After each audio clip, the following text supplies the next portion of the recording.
A gente hoje tem uma preocupação muito grande, porque você tem um processo de governança, novas empresas sendo criadas, e aí a gente não sabe como que vai ficar a vida dos trabalhadores. A gente fica naquela iminência. Nós sabemos. A reestruturação da empresa Correios, a orientação que nós estamos dando para o presidente Wagner e para a diretoria é o seguinte, é para manter os funcionários informados o tempo todo. Certo? É claro que uma reestruturação como essa não dá para negociar item a item, porque a empresa tem que ter uma estratégia que nem sempre vai coincidir com a opinião do movimento sindical. A gente procura antever alguns conflitos e evitar conflitos. Mas o objetivo central nosso é construir uma proposta que seja boa para a empresa. Qual é o dilema dos Correios hoje? Dilema não, o desafio dos Correios. Que, aliás, eu fiz essa fala num congresso de vocês, acho que 2008, 2009. 2009, que eu falei para vocês, eu disse exatamente isso, mas os Correios vivem um momento de definição futuro. Vocês, como movimento sindical, vocês acompanham o que aconteceu com vários Correios ao redor do mundo, ou que foram privatizados, ou que foram enfraquecidos, e outros que foram preservados. A gente teve a oportunidade de conhecer a estrutura das mudanças que aconteceu lá em Portugal, e inclusive os Correios do Brasil foi quem, aliás, está pegando muita coisa de Portugal para trazer para a reestruturação do Brasil. E isso é muito preocupante, certo? Porque, primeiro, nós não acreditamos que é possível, com essa reestruturação, você manter o quadro de funcionário que nós temos hoje, que já está defasado. Entendeu? Hoje nós temos uma necessidade de mais contratação, de mais concurso público, que desde 2011 não tem. Aliás, o concurso público de 2011, que aconteceu, que foi aprovado, que as pessoas foram chamadas, fizeram todo o treinamento, até hoje não foi incorporada à empresa, o que isso dá uma defasagem grande. As subsidiárias é um negócio bem complicado, e isso agora veio à tona com a questão da Petrobras, como é que a subsidiária funciona. Então isso, hoje os trabalhadores todos dos Correios têm essa grande preocupação. Essas mudanças, que é basicamente uma mudança de forma de organização das operações internas da empresa, ela tem um objetivo central, como eu falei, a gente pode errar ou acertar, espero que a gente acerte. Mas o objetivo central é dotar os Correios de uma estrutura administrativa, dirigente, operacional, comercial, que permita fundamentalmente disputar o mercado de encomendas, preservando a sua função postal, que ela é uma função pública essencial. O que mais justifica a existência dos Correios é a função postal. Ainda que nós possamos imaginar que o serviço postal vai declinar ao longo do tempo em função das novas formas de comunicação. Só sobre as subsidiárias, deixar claro o seguinte: não há nenhuma proposta de subsidiária que interfira na estrutura do trabalho tradicional dos Correios. A crítica que a gente faz é em relação a você buscar esses novos negócios sem estruturar o que já existe hoje. Então, hoje a gente tem umas dificuldades muito grandes na própria distribuição, na própria na área de encomendas, porque aumentou bastante e o Correio não se preparou. Então, você vê sempre os setores acumulados, faltando funcionário, os clientes insatisfeitos, agora os clientes ficam invadindo as unidades e tal. Então, assim, a gente pensa que tem que crescer, mas também fortalecer o que já existe hoje, dar as condições da gente fazer o nosso trabalho. Então, essa é uma crítica que os trabalhadores fazem. Então, fiquem à vontade para apresentar eventuais sugestões, propostas, críticas, denúncias sobre problemas. É claro que eu não quero substituir nenhuma estrutura lá de recursos humanos, mas eu me coloco à disposição para aquilo que vocês acharem que é relevante o suficiente para trazer via este canal, para vocês fiquem à vontade.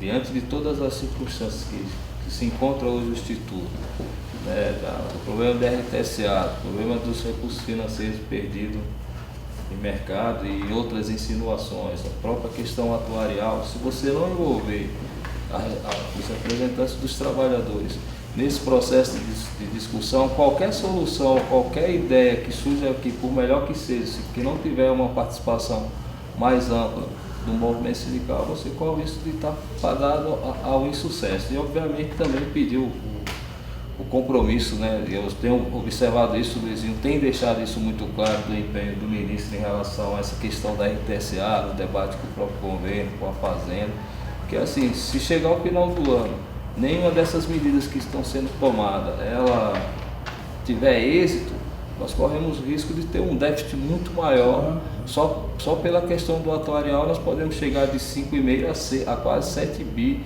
de déficit no final do ano. Se for equacionar isso, não tem como os trabalhadores pagar essa conta.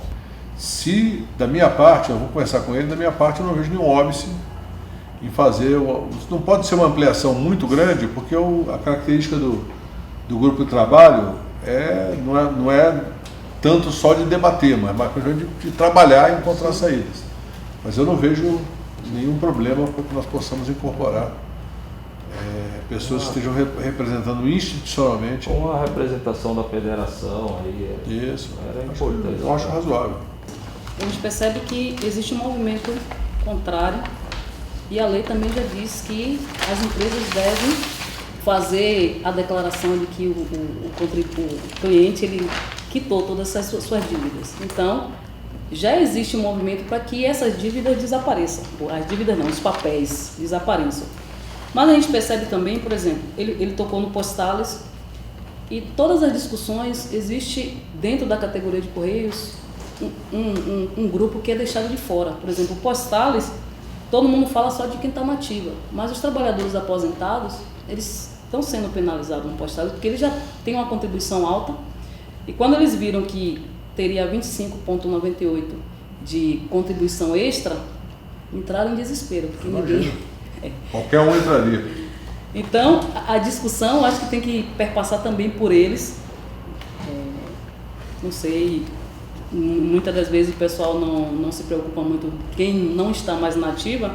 E tem uma outra questão, quando se fala em reestruturação do Correio, a gente vê hoje que os trabalhadores da área postal mesmo, banco postal, os atendentes, eles são massacrados. Vou usar essa expressão pesada mesmo, porque é assim que eles se sentem. Eu sou um atendente comercial e nós somos massacrados o tempo todo com metas e o Correio inventa serviços e nós temos que fazer e cumprir as metas dos Correios. Só que, por outro lado, quando a gente vai ver, essas metas nós conseguimos cumprir, mas a área de distribuição não consegue acompanhar. E tudo aquilo que a gente conseguiu vender, a empresa acaba pagando com indenizações aos clientes. Então, eu creio que se a gente começa a pensar também nos trabalhadores do Banco Postal, por exemplo, todo mundo diz que Banco Postal hoje é o carro-chefe dos Correios. Eu não sei ainda como é que... Não é não, mas tem potencial de se tornar uma coisa muito importante. Tornar importante, mas não principal. É não, possível? os Correios, nós não podemos nos Correios olhar nenhum dos aspectos de seu serviço como principal.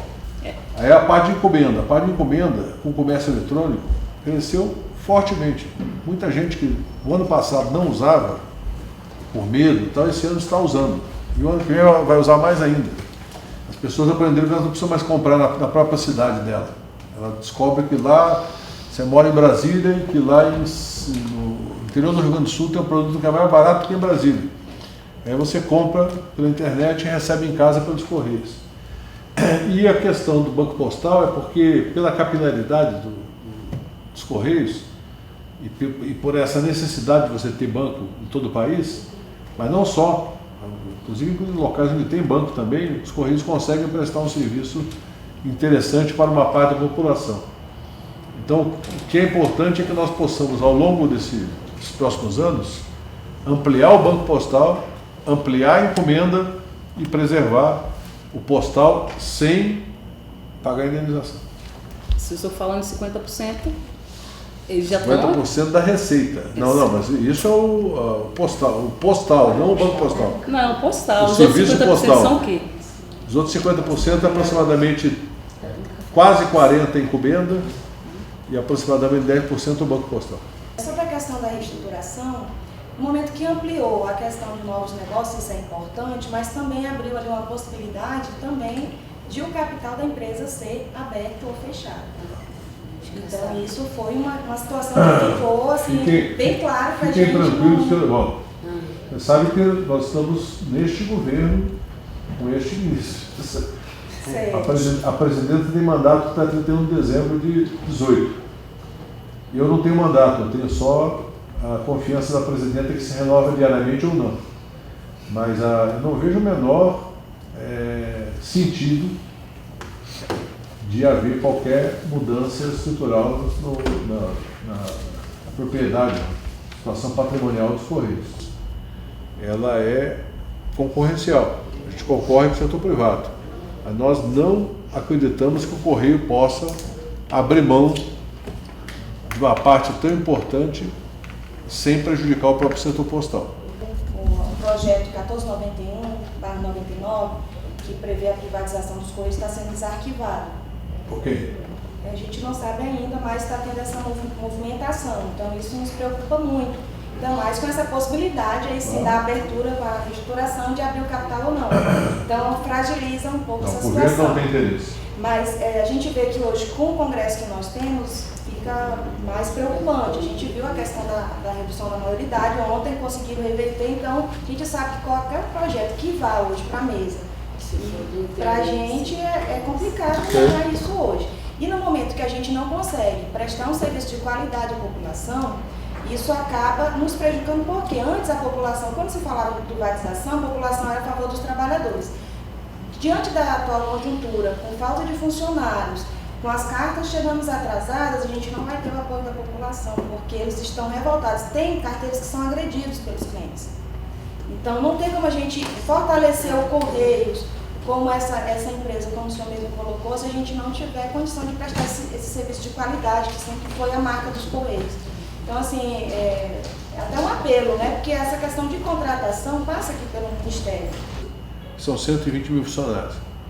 Ou seja, é uma folha pesada, necessária, mas pesada, que nós precisamos buscar conter o custo nesse sentido de evitar que nós tenhamos tanto absenteísmo, que eu sei que não é culpa dos trabalhadores, mas que decorre uma série de circunstâncias da própria vida laboral. É algo que a gente precisa cuidar com carinho e atenção para melhorar a capacidade de prestação de serviço. Apesar então do inventário de trabalhadores que tem sido feito pela área de recursos humanos nos Correios, o senhor está nos comentando que não existe previsão de redução do quadro funcional. Redução? De quadro funcional. É isso, senhor? Tá? Qualquer empresa, você tem áreas que estão com carência de pessoal, outras áreas com deficiência. Muitas vezes você não tem como fazer o remanejamento simplesmente. Agora, a nossa perspectiva não é de uma necessidade de redução. Nós temos necessidade, primeiro, de manter o custo sob controle e, de outro lado, garantir o serviço. Se você não garantir o serviço, não adianta você conter o custo e não garantir o serviço. A preocupação de todos aqui é a falta de informação desse modelo de reestruturação. O senhor vê que, embora tenha uma orientação do senhor como presidente do Conselho de Administração e do Ministério, para que informe os trabalhadores dia a dia de todo o conceito ou da ordem conceitual da reestruturação administrativa da empresa, falta elementos claros para que os trabalhadores tenham base para fazer esse debate na própria base, certo? E aí, assim, nós tivemos uma apresentação feita pelo presidente da empresa que nós, na verdade, absorvemos como uma apresentação muito superficial, que ela é através de um slide que eu coloquei, que coloca toda a demanda de ordem de negócio, da busca de nova ordem de negócio da empresa.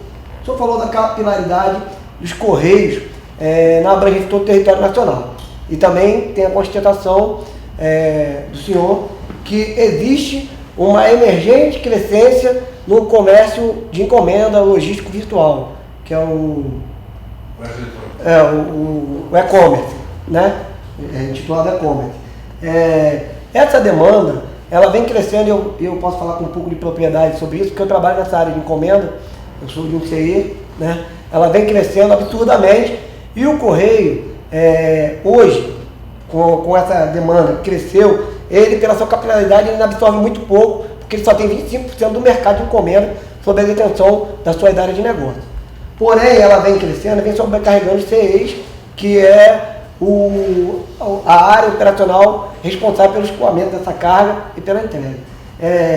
Então, diante disso, assim, a gente vê uma necessidade, embora o senhor coloque que a folha é uma folha pesada, e ter tido 2 planos de demissão voluntária consecutivos, que além de 2009, 2010, aconteceu um em 2008 também, e não teve o concurso público, ele não foi suficiente, o de 2011, para repor toda a mão de obra que saiu, né, desses 2 processos. Então, o que nós estamos aqui em busca com o senhor, nessa reunião também, é discutir mesmo qual é o papel da reestruturação administrativa da empresa para o trabalhador de Correios. E não é para gerar lucro, não, respondendo um pouco a sua pergunta. Não é para gerar lucro, é principalmente para gerar receita para custear o conjunto das atividades dos Correios. Uma empresa pública 100%, não há uma obsessão, claro que se der lucro é melhor do que dar prejuízo, mas não há uma obsessão em gerar excedentes para o acionista majoritário, que é o Tesouro Nacional, ou seja, o povo brasileiro. O que há é a preocupação que a empresa não se perca ao longo do tempo na sua estratégia de gerar receita para sustentar essa grande máquina. E o grande desafio nosso, quando se fala de banco postal, as questões trabalhistas têm que ser tratadas com carinho, com atenção, na questão de encomendas, na questão de logística, de postal e outros serviços. Quando se fala nesses novos negócios, é porque nós temos uma convicção que é baseada não apenas em expectativa, mas principalmente no que acontece no resto do mundo, que o serviço postal vai lentamente decrescer. Ele não vai decrescer rapidamente, vai lentamente, vai ser um processo de 20, 30 anos de decréscimo. Então, um jovem que está entrando nos Correios agora, ele quando chegar lá em 2040, 2045, 2050, ele talvez não tenha mais cartas para entregar, não tenha mais faturas para entregar, mas ele vai ter outro papel. Então, os Correios vão ter que acompanhar essa evolução, assegurando que ele seja forte na competição com o setor privado na área de encomendas. O que a gente vê na realidade dentro da empresa é muito diferente do que é falar que a intenção não é privatizar os Correios. Mas de todas as medidas que estão sendo tomadas dentro do Correio, é um processo de privatização. Acabaram agora com um dos principais direitos que os trabalhadores tinham, que é a questão do plano de saúde. O plano de saúde dos Correios, sinceramente, ele acabou. Era um custo, gerava um custo muito alto para a empresa. A gente tem consciência disso. Mas os trabalhadores dos Correios, eles precisam de uma saúde, de um plano de saúde mais custoso, mesmo porque o trabalho é pesado. É a questão do absenteísmo que o senhor tocou aí, a situação do carteiro, do OTT, do atendente, das pessoas que trabalham no Correio, é uma situação muito difícil. Então precisa de um plano de saúde para poder dar conta disso. E esse plano de saúde, ele foi totalmente dilacerado. Hoje nós temos problema em tudo enquanto é lugar. Então isso aí diminui o custo, diminui muito o custo. A questão de não se fazer concursos públicos é uma questão de privatização. No ano passado foi colocado no nosso acordo coletivo uma cláusula que permite o Correio contratar trabalhadores por tempo determinado, que é um tipo de privatização, é um tipo de terceirização, né? Então, assim, o que a gente está vendo, através dos fatos do que acontece, é diferente do discurso que o governo faz. Então, esse negócio da gente participar dentro do debate de como é que vai ser a reestruturação para os trabalhadores de base, as parcerias públicos-privadas, isso aí é só maneiras diferentes de chamar a privatização. Porque para agregar valor na empresa, vão começar a entregar tudo, assim como fizeram com os Correios. A gente tem ideia disso, que os Correios na França, em Portugal, CTT, foram assim. E no final, na ponta da corda, então está a gente, os trabalhadores, que vão sofrer muito com essa reestruturação. Na verdade, saber o que é a reestruturação é um método da gente entender como nós vamos combater. Estou sendo bem franco aqui com o senhor. Tá certo? É como a gente vai combater esse processo, porque não acreditamos que no final da reestruturação já está no certo. Pode entrar no Google, por exemplo, pesquisar as profissões de extinção, que você vai ver a primeira lá, carteiro. Então nós estamos entendendo, né, a questão dos PDVs, né, que agora estão pedia para os aposentados, né? Essa questão também é uma questão de privatização, a gente viu isso acontecer em outras empresas, então isso preocupa a gente mais. Nós estamos querendo saber o que vai acontecer para poder combater, então estamos sendo bem claros aqui para não, né, a gente não criar uma das estratégias legítimas do movimento sindical é conhecer para combater. No caso dos Correios, quando você fala em estruturas externas, estruturas complementares, é no sentido de você poder aproveitar o que o Correio tem de melhor para trazer serviços para fortalecer os Correios. No caso dos Correios, nós precisamos ter uma situação em que a estrutura interna que vai cuidar de postal, de encomendas, de logística, do banco postal, ela se fortaleça das parcerias. O empresário privado quer lucro, evidentemente, é natural. Nós queremos receita para sustentar um serviço de qualidade, mais do que o lucro. O lucro não é o principal objetivo dos Correios. O principal é ter receita para sustentar um serviço de qualidade. É interessante esse debate, porque no próprio debate dos aeroportos, eu faço parte de um movimento que chama Mundo do Trabalho contra a Precarização, que está na luta contra o PL 4330. O engraçado é que todas essas parcerias públicos-privadas, a gente tem contato com os sindicatos aeroviários e tal e tudo mais, todas essas parcerias, elas acabam precarizando toda a relação de trabalho dos trabalhadores, porque são mais terceirizados, contratados, porque para se ter lucro, você tem que diminuir o gasto, então são mais terceirizados. Existem muitas preocupações, né? E a gente, embora ouvindo a fala do ministro aqui, que a tendência dos Correios, a tendência hoje das mudanças que estão sendo feitas é por fortalecimento da ECT, eu acho que quando você não faz um debate amplo, porque assim, você tem uma diretriz governamental, uma perspectiva para a empresa, né? E nada te impede de debater com o movimento sindical.